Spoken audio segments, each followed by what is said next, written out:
भगव्या ध्वजाचा अपमान उद्धव ठाकरेंना महागात पडेल असं सुद्धा देवेंद्र फडणवीस यांनी म्हटलंय। विशेष मुलाखतीत देवेंद्र फडणवीस यांनी हे वक्तव्य केलंय।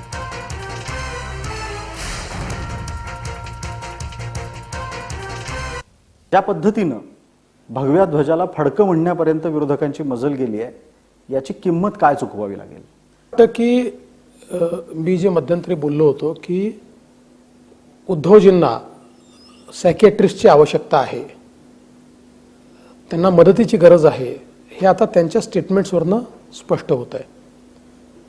ते ज्याला फडकं म्हणाले तो भगवा ध्वज आहे।